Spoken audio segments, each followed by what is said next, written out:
Okay, I think we are now live. This is Nolan with postproduction.com, and I have Pete Caldera and Bruno. Bruno, how do I pronounce your last name properly? Serge. Serge. Okay, Yeah.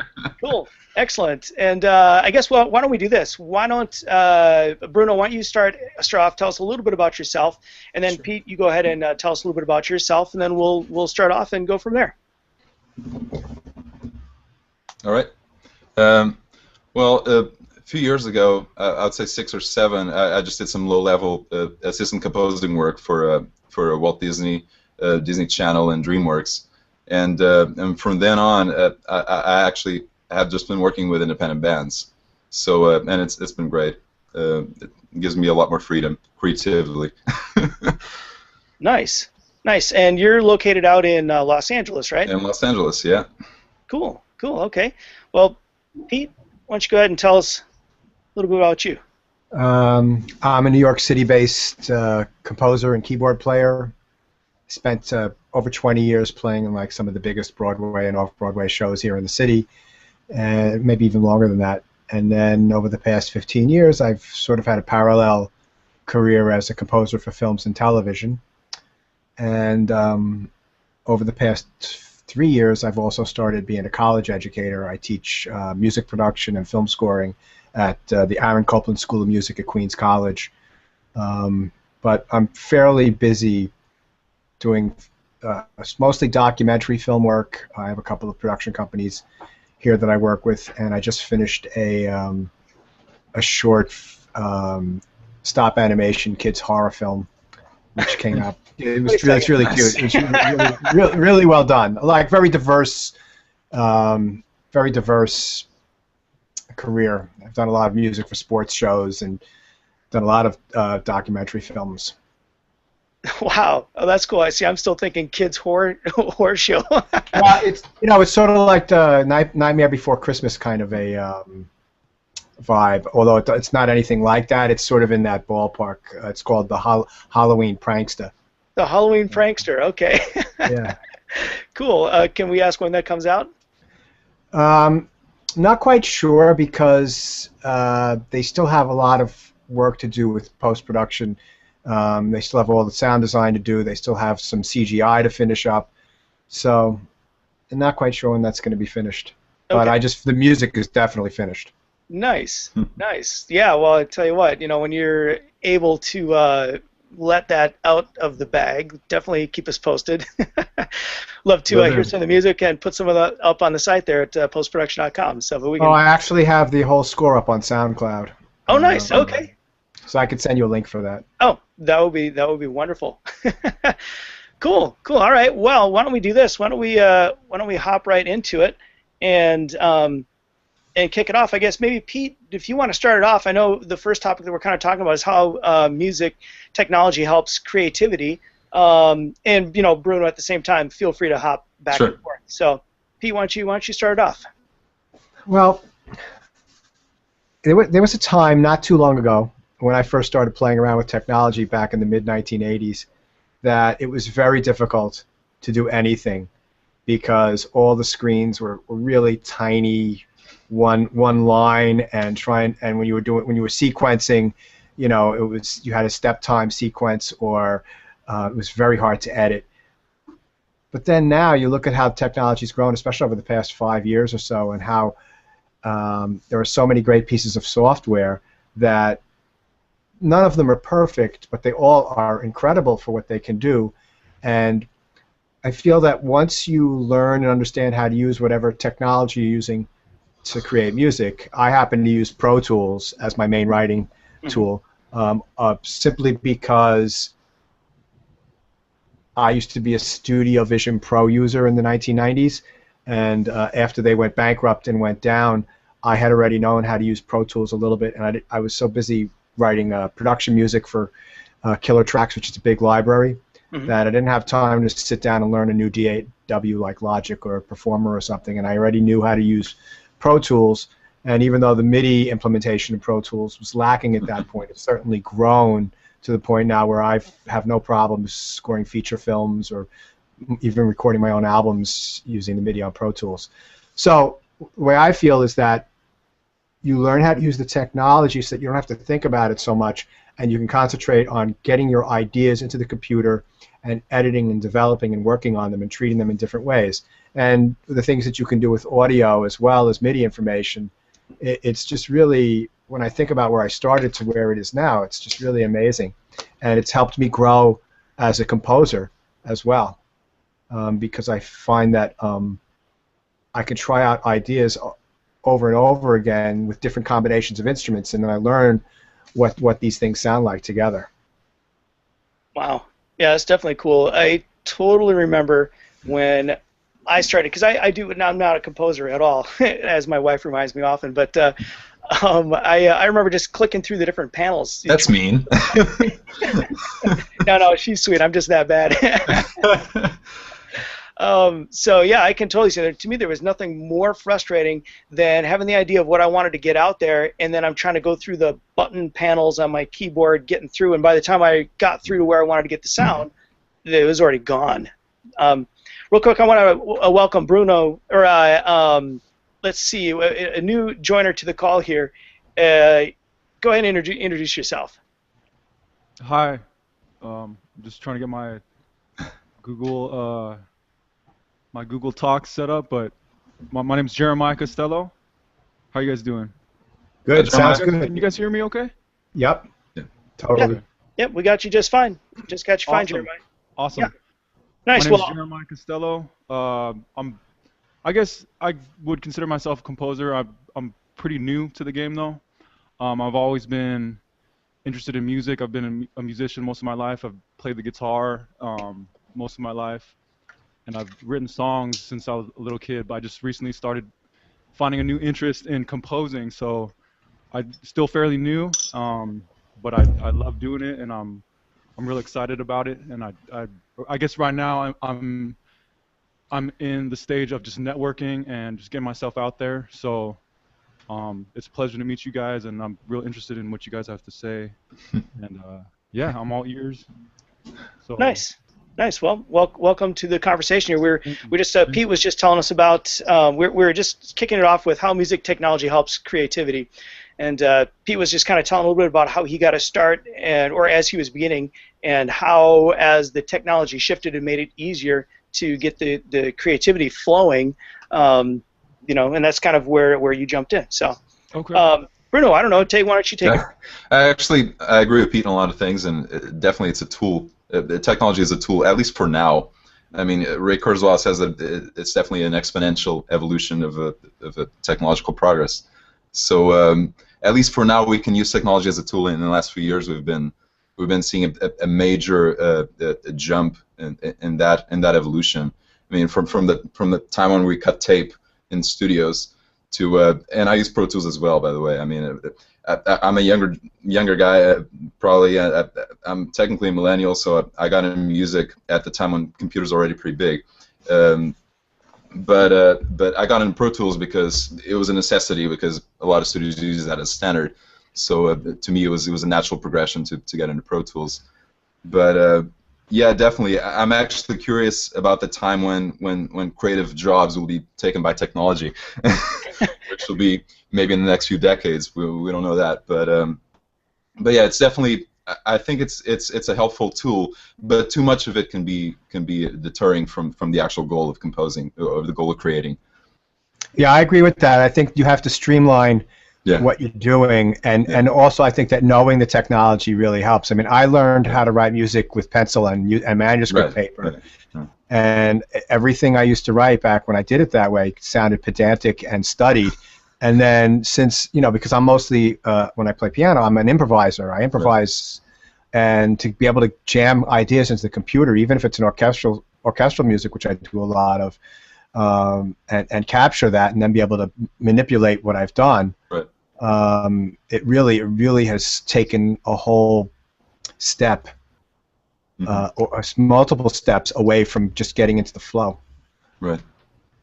And for that flow, it's really, you need to simplify the process, probably, in terms of I can see you have a big studio behind you, but it's not that big. It takes up a corner of my living room. Right.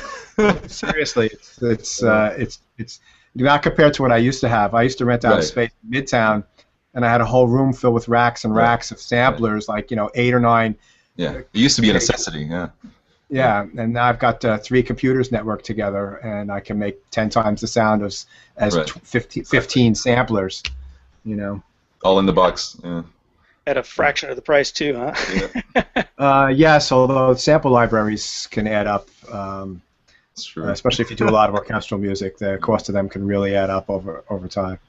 So do you guys ever feel that the technology kind of, do you ever get caught up in the technology, or was there a point in time while you were shifting from what was to what is now that you started playing with all the bells and whistles and then had to draw back from that? Has that ever been a roadblock at all? I've definitely been blocked off by too much technology. Yes, it happens constantly, actually, and I constantly have to. I think it was Billy Howard of A Perfect Circle that when he was creating his album at his place, he had to really close himself off and just a couple of plugins in Pro Tools and just a few pieces of rack gear. In order to streamline his process and to not get lost in just fiddling with technology, and that I think that's an important point. Yeah, definitely. I get lost a lot of times, and instead of creating, I just fiddle. Which is pretty bad. I think personally speaking, having deadlines, hard deadlines like an air date for something, is really great at helping you streamline your process. Like when you have to be done by X date. Right, exactly. Yeah. You just you go with what you have to go with, and you make hard decisions. I always find that extra 2 or 3 hours I might spend on a small little section. Sometimes it makes a big difference, but a lot of times it's wasted time because it becomes it loses the feeling because you're over manipulating the sound. And you lose like the raw feeling of the performance. So Pete, do you think that you said that you came from starting with pencil and paper. Did that kind of stuff start to happen when you had the ability to make those adjustments within shorter amounts of time? Meaning, like before with pen and paper or pencil and paper, you'd be like, well, gosh, that would take way more time than I have available to me. But now with technology, you really could go, oh, well, shoot, I probably could make it happen. I've got a little bit of time. Do you feel more tempted now than you were before, or is that not relevant? Let me answer that by saying that I've been writing music since I was the little kid, and I'm over 50 now, all right? And I think that what happens is that I've especially the last 15 years, I've had to deal with deadlines on almost every project, and sometimes I have to create massive amounts of music in a very short period of time. And I think that having that kind of pressure trains you to make quicker decisions and not deliberate over things incessantly. And I think that it develops a discipline, and that sort of discipline has carried over into just regular work. So like when I work on my albums, I don't go crazy with that. I find that, so for example, I was trying to learn how to use Sibelius earlier this summer, because I wanted to print out some scores to have people play some music, and it started bothering me because there were certain things about it that they changed the structure of the screen where they weren't pull-down menus like on every other Macintosh program ever made, and they had everything, and I was like, it was just incredibly frustrating because I had to actually sit and watch videos, and I couldn't sort of figure out something, and then when I run into a roadblock, Google how do you do this, and then watch something. I had to start from scratch. I couldn't figure out how to even input notes, and it just was really incredibly frustrating. So, but getting back to the other point, I feel like having deadlines all the time really helps you to streamline your creative process. Huh. So it almost sounds like it'd be wise for one to, even if they weren't working on a piece that had an actual deadline, I think the saying goes that 80% of the activity happens in the last 20% of the time that you have to do it within. So it's almost like smart to put a deadline in, even though you don't actually have a deadline, and force yourself into that discipline before someone forces that discipline upon you. Easier said than done. Yeah, it really is easier said than done. I agree with that. Yeah. Well, in an ideal world. How about this? Maybe Bruno or Jeremiah, I don't know if either of you have something to add on to that, but if you do, great. If not, then why don't we move on to the second topic? Or does somebody have anything to add on to that? So, just to Pete's point, I mean, I do interface design as well professionally, and yeah, I mean, when a software changes in terms of interface and you're looking for buttons, yeah, that's definitely frustrating, and it shouldn't happen, but sometimes it has to happen, I guess, because in audio and in music composing, things have changed in terms of a workflow, especially in the last decade. So I guess musicians are still trying to keep up with that kind of technological change and the workflow change that encompasses. Yeah. Yeah, definitely. Nothing, as I was saying earlier, nothing more frustrating, when you're in a flow of some idea and you just want to get it out there. Yeah. Can't find the button, or used to be here, now it's over there. So in terms of writing music to picture, Pete, you want to start off with this one? Well, I personally, I love writing music to picture. It sort of takes you, for me personally, it takes me off into areas that I would not normally think about, because there's so many variables. The actual picture determines your structure, so you may end up writing structurally, instead of in measures of 4 and 8 bars or 2 bars, you may write 11 beats. You may write 15 beats. You may write 7 beats, and then you have, your phrases are all can be different. You also are dealing as part of a team, which I really like, and you have your department that you're dealing with, and you interface with the director, who has a vision, and you want to support their vision. And I find it really a really great art form, to be honest with you, craft art form, and one is something I really love doing. Do you prefer to write that way? Yeah, I actually do. Huh. Interesting. But then, I also prefer to sit down and just improvise at my instrument and capture that as recording also. But that's kind of free form.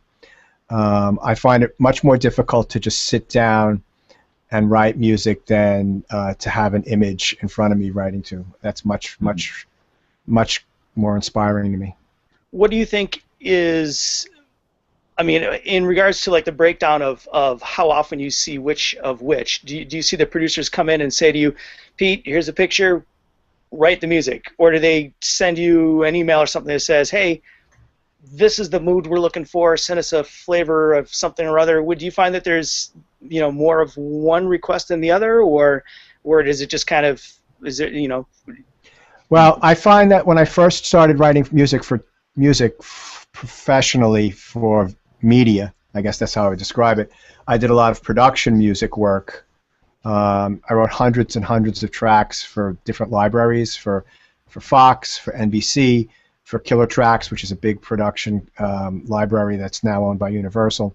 Mm-hmm. And they would come to you and say that we're putting together a CD of a motivational music, or acid jazz, or sports rock, or solo ambient piano, and then you would write music with just using those descriptions. But now I don't do so much of that anymore. It's almost, I would say, a vast majority of the projects I get in eventually end up with picture to write to.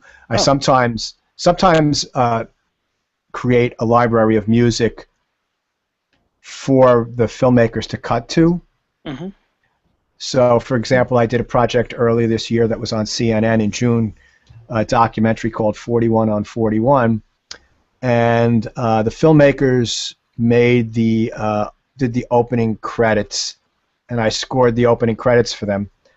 and then I used the themes in the opening credits, and I wrote about 35 or 40 minutes worth of music for them to use as they were editing the rest of the film together. And then once they got the film edited, they would send me the sections, and then I'd rescore them to picture, because they would do funny edits, because the library that I wrote didn't actually completely fit. It just gave them a template to cut to. Right. So I get combinations of the two, but right now it almost always ends up to picture. Huh. Interesting. And that kind of makes me think of another question as you were talking. There's really been a huge shift from film, television, and the big addition, I believe, is video games. How have you seen that change how you write music, or has it? Is it still kind of the same process? I guess for everybody on the panel, really. I personally have very little experience writing video game music, so maybe somebody else can talk about it. I don't really know anything about how that's changed or evolved. To be honest, I have no experience doing that stuff. Anybody else out there? I have little experience as well. I've done voiceovers and just music for iPad games, but the process is completely different from, if you talk about a big budget game, it's probably, I would imagine it would be more like for film, like cutting for picture, but I'm not very sure. I don't have the experience. Yeah, I don't have any experience working with video games either, but from what I've seen, and with a lot of the modern video games that are out today, they especially with the cutscenes in the video games, they do kind of emulate movies in a lot of ways. So there is a sense of scoring to picture as well with moving pictures. So there are a lot of similarities, I would say, but there are a lot of interactive elements as well. Of course, because you're in the game.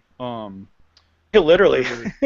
I mean, you know what I mean? Like there would be elements where the sound or the music would depend on the action of the game. So it's like that's another element that's I guess would be taken into consideration. Sound design. Sound design, sound effects, things like that. But interesting. Yeah, it's pretty well, cool. I guess I'll have to get some of the composers in from the video game forums and whatnot. So yeah. I certainly didn't want to. It is a different animal.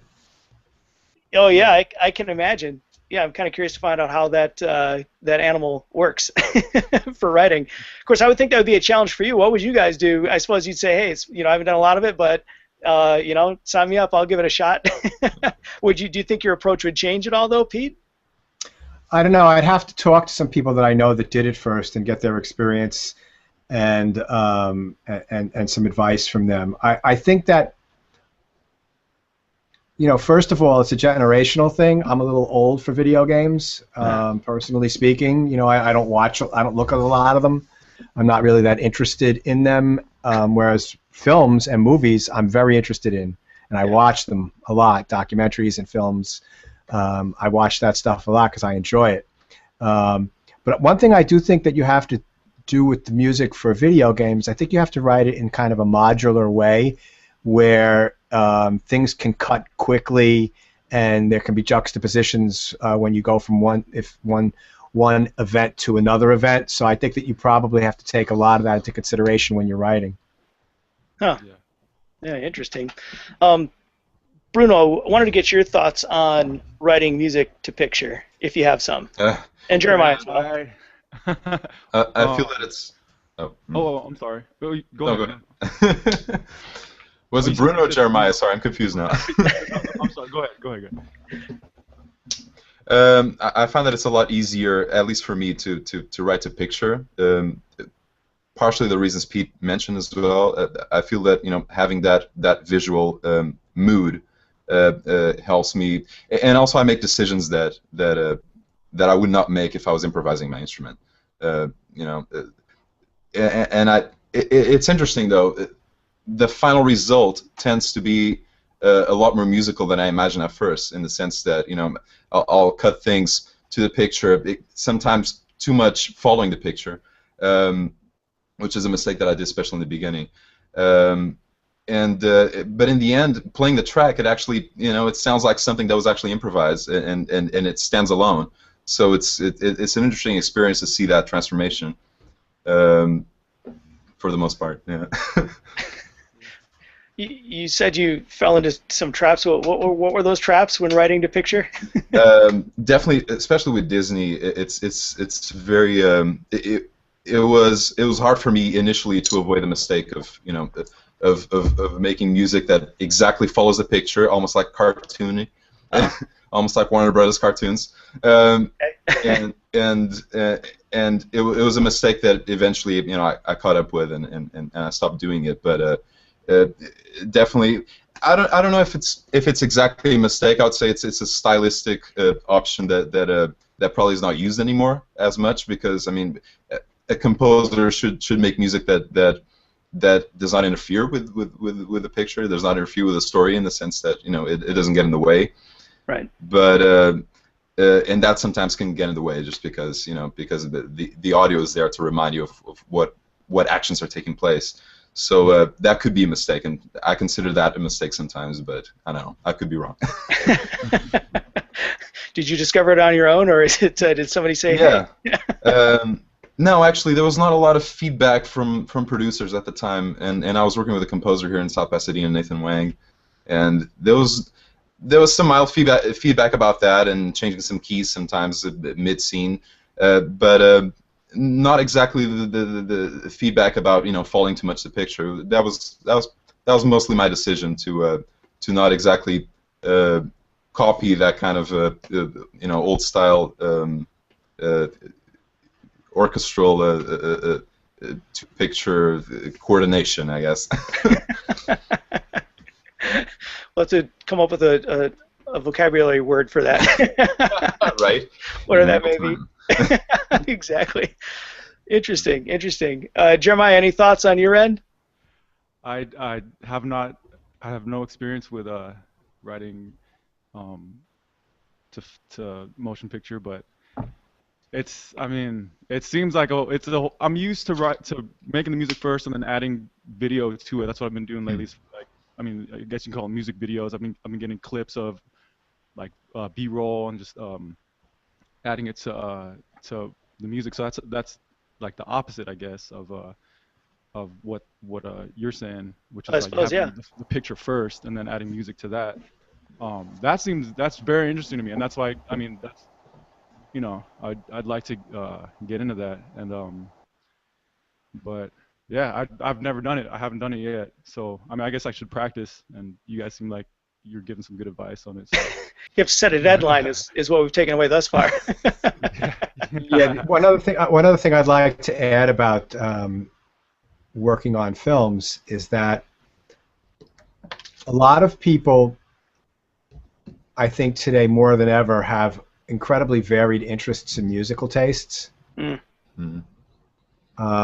film is a great way to be able to explore those different sides of you, because every film has a different approach. So in the last 2 years, I scored a documentary for ESPN that used all Delta blues acoustic guitar slide music.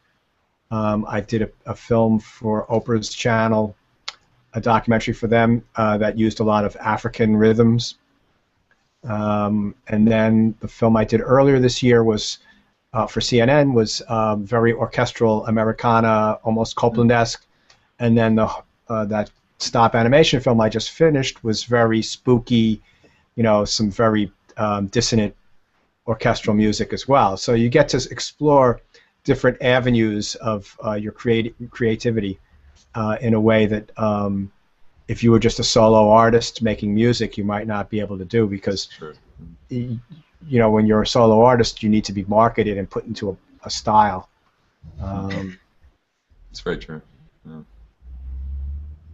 Do any of you feel that now with Spotify and all the different avenues of music out there for people to pick and choose from, it seems that there's so many categories that someone could fall into? Do you feel, Pete, I guess, do you feel that you get more requests for certain types of music that you wouldn't have thought of, people would have heard of that much of before, due to the great diverseness of music that's available to readily be consumed right now?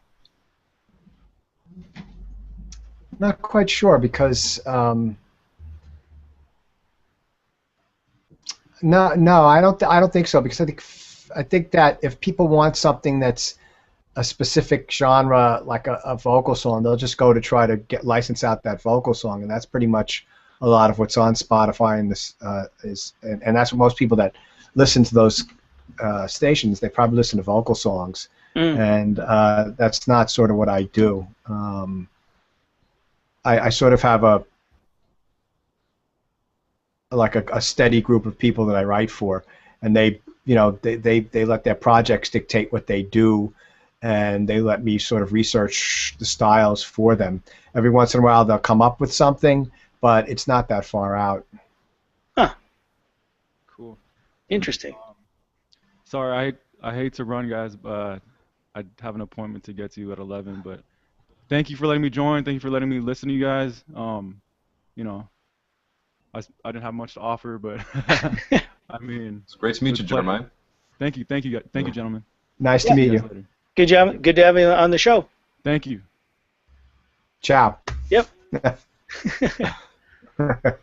Excellent. Good. Well, that was good to have some input on all kinds of things there. Bruno, did you have any thoughts on what we were just discussing there? I'm sorry. Can you what were we talking again? Talking a little bit about. Train of thought was.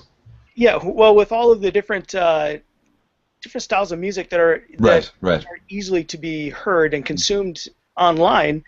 I was just curious to see if you've experienced more requests of different types of music that you wouldn't have thought of people would have heard of before. Definitely, especially recently, and definitely there's a lot of overlap in the music genres now, and I remember doing a lot of cues that were eventually replaced by the music director by just pop songs that were licensed. Mm-hmm. So I definitely saw that firsthand in terms of licensing and music library versus actual composed music for the actual picture, and I think more and more we're going to see that. Definitely, it's a tendency that seems to be growing, especially with a lot of online production and a lot of low budget stuff that is now done. It just makes sense to do, and it's funny. A lot of composers actually don't. There seems to be a divide between composers who still have the budget and the deals to work with full orchestras, and the ones who actually have to make basically mock-ups with sample libraries at home, and for the most part that a lot of times that ends up in the picture. So depending on what the budget is for that production. But it's definitely fascinating. I had a discussion with Humming Man, who did music for Robin Hood, Men in Tights, and he seems to be very on the side of actual hiring musicians and printing out scores and recording everything just old-fashioned way. But it definitely seems like a tendency that's reducing now, and a lot more licensing now is happening, and definitely that's industry changing, I think, and it has to do with technology partially, probably, and it has to do with just accessibility of resources to people, and everyone wants to be creative now, and everyone has the ability to be creative if they want to, because it's not too expensive now, so they can do it as a hobby. Yeah, true. In fact, that brings me to a question for you, Pete. Being that you've been around the block, you've had a lot of experience going back from before the time of well, I wouldn't say before the time of computers, but back when people were doing a lot more scoring with pencil and paper. Do you find that I'm trying to think of the best way to phrase this, but now that everybody can have a sampler in their phone as opposed to spending $50,000 for a sampler in their studio, how have you seen that change the lineup of composers and musicians out there, and how has that affected you, or has it? Well, it hasn't really affected me, to be honest with you, but I think that you can make, if you're a very creative there's not a standard solution for every project, and if you're a creative person, you can come up with a couple of bells If Yeah. it fits the project, it fits the project. A couple of bells and a couple of drumsticks, right? If that fits the film, that fits the film. Um, so, but what I would say though is, what I hear a lot of with people who do sample orchestral work is that there are some people who do it really, really well, and then there are some people who do things in a way that an instrument normally wouldn't do, and sometimes that could be really cool. You think of something that like is not typical, but a lot of times it doesn't sound good. And I've been very fortunate that I've played in orchestras for 25 years, so I know what a French horn sounds like because I sat next to one for 10 years, or trumpets or string players. I've sat in string sections and played orchestral, string parts on keyboards, trying to fill out the string section, learning how to phrase with them and breathe with them and woodwinds and all that stuff. And there's so much animation that goes on in the production of a sound by an acoustic player, and in order for you to do that with a sample-based library, you have to make really detailed use of continuous controller information, because a lot of the great sample libraries have all sorts of interesting stuff programmed in, like the mod wheel, for example, where you can not just get louder and softer, but you can do crescendos and decrescendos through the different velocity layers of the sound very smoothly using a mod wheel, and then you can draw in stuff with the expression controller and the lengths of notes, learning that like a person needs to take a breath if they're playing a flute and they can't play for 5 minutes. So stuff like that, I find that when I listen to, and also a lot of people when they write parts like keyboard parts translated out to other instruments, and that to me always sounds bad. I hear that a lot. But by the same token, somebody could take these same sounds that has no training, and if they're a very creative person, they can come up with something that you've never thought of before, and it might be very valid for whatever they're working on. So there's two sides to that coin. Huh. That's interesting. Yeah, I've had this conversation with photographers as of late, just out on shoots and whatnot, and very similar things. Saying, as I always say, the best camera is the one you have in your pocket. But people were originally thinking, oh man, everybody's got a camera and I can take pictures now. That makes me a photographer. It makes everybody a photographer. I might lose business. But the feedback I'm getting from different areas is that people realize that maybe they're just not that good of a photographer, so the needs of a professional photographer actually are augmented, which I thought was an interesting reversal. So let me segue to one last question here, and it actually kind of hits a little bit on what you were talking about, Pete, but in regards to communicating methods when working with non-musical creatives. What challenges have you had with that, or what's your take? I know that was an input by you, Pete. So why don't you lead off with that one? Okay, it's interesting because I'm teaching a class this semester in film scoring foundations, and I'm having some directors come out to sit in the class so that the students can actually see how we interact together, so that they can learn, because most of them are going to be working with beginning filmmakers. And 15 years ago when I first started scoring films, I started getting independent films with people that this was their first film that they made. And one thing that they do really badly in film schools is they don't really discuss the use of music with directors in a film, right? So people get out, and you're dealing with directors making their first film, and they've got music up there from like 20 or 30 different sources, and there's no continuity to it at all. I remember one film I scored, the guy had all this temp music, and it went from Thelonious Monk and Nina Simone to Peter Gabriel to Portishead. I mean, the music was all over the place, and it was very difficult, and it was very hard for him to let go of that temporary score that he had on there. And for me I was trying to learn to communicate to him that we have to have something, that ties this all together. And it ended up that the score ended up being a little bit more piecemeal than I would like. But what I found generally is that if you're a musician and you're talking with somebody who's not a musician, you can't talk music terms to them. Right? You have to talk in adjectives and descriptions. And it's your job as a composer to take the adjectives and descriptions of, let's say they're talking moods or whatever, and turn that into music. So, Pete, I know there's going to be directors and producers who are going to watch the replay of this. Could you give us some examples of what you're talking about there in regards to changing it from music needs to the conversation that other people could understand?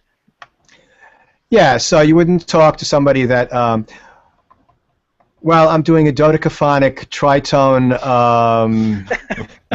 inversion of the, the hexachord. So directors, beware. If you hear this conversation.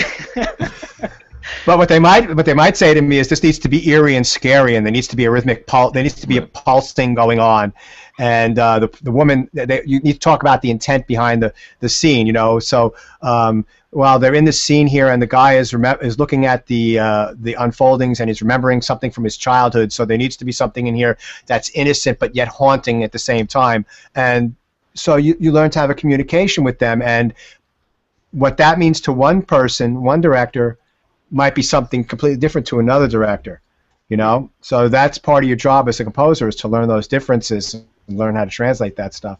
So do you ever ask them to qualify or clarify, I should say, in regards to when they say haunting and daring? Do you say, okay, exactly what do you mean by that? Well, I don't know if that's like a really tactful way to put it. I would, you really seriously.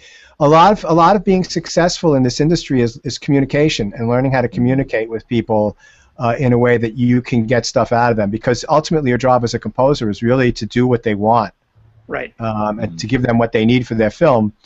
I don't worry about putting my own personal stamp on anything, because just the fact that I'm doing it is going to do that. But you really, that's your job as part of the team, is to support what their vision is. And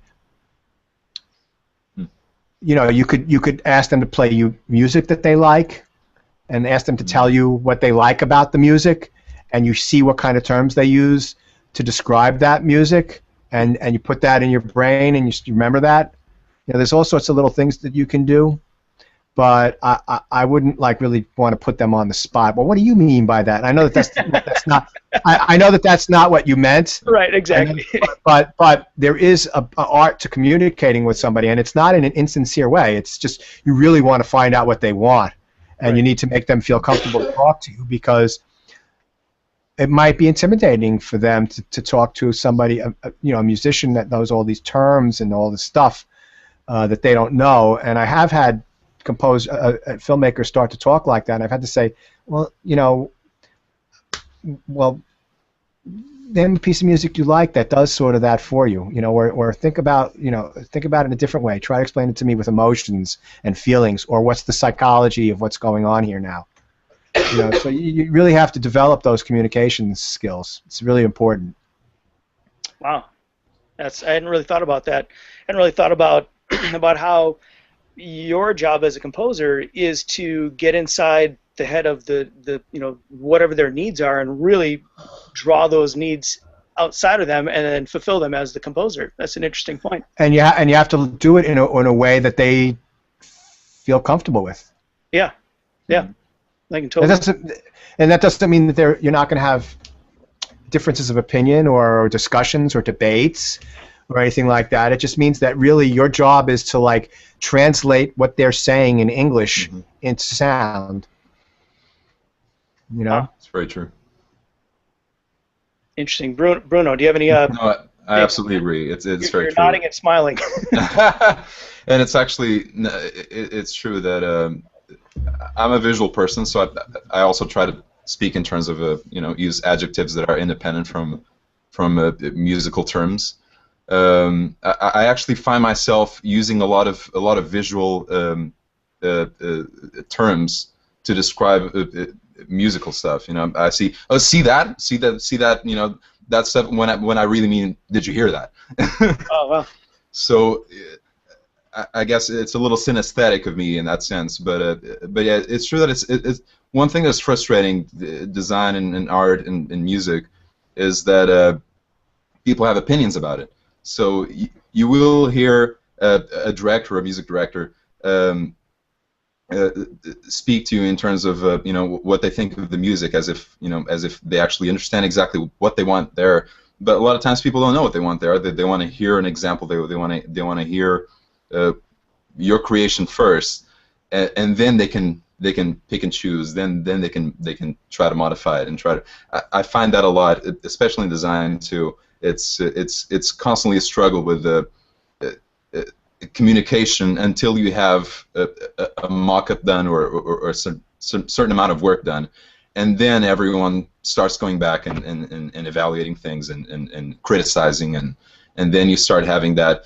But there's a name for that, especially when people have when it's things that are tangible to people, like music, like visuals. Everyone in the world has an opinion about it, and that opinion will come through when they try to explain to you what they want.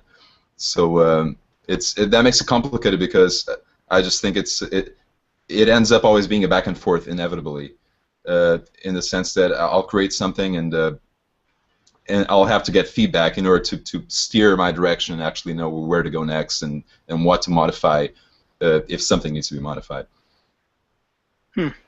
Interesting. Yeah. Yeah. Why don't we do? Yeah, that was definitely. Are we out of time? No, my head's spinning with all of the information you guys give me. This is great. But why don't we do this? Why don't we end on that note? Or if Pete, if you have anything to add on that, but I do want to find out, Bruno.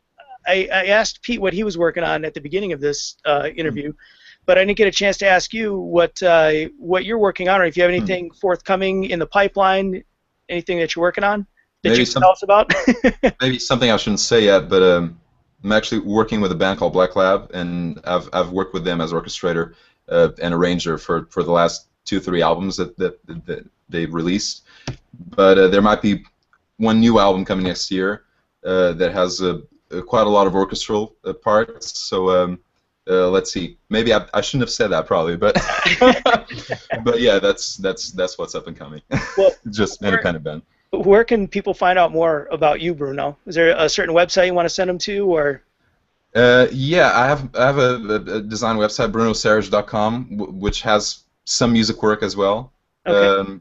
And why don't you spell that out for us? Bruno, like Bruno Mars, Bruno SERGE.com.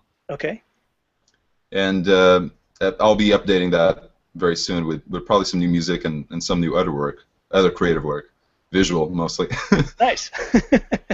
And Pete, I know that you've got your web address right there listed, but is there any more information or some other place you want to send people to, or something they should? You can find me on Twitter, and you can find me on Facebook. So send me friend requests, and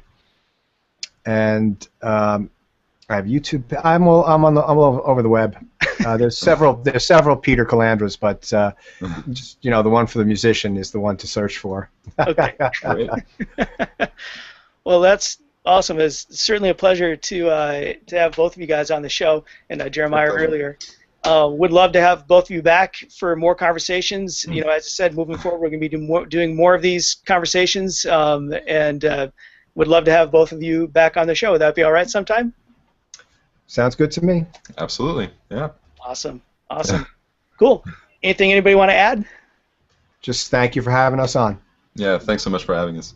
Well, thank you, Peter, Bruno. Make it a great day, and we'll see you on the next show, or see you on the site, or see you online somewhere. Great. Okay, thanks a lot. See you then. Thanks. Have a great day. Have a great day. You too.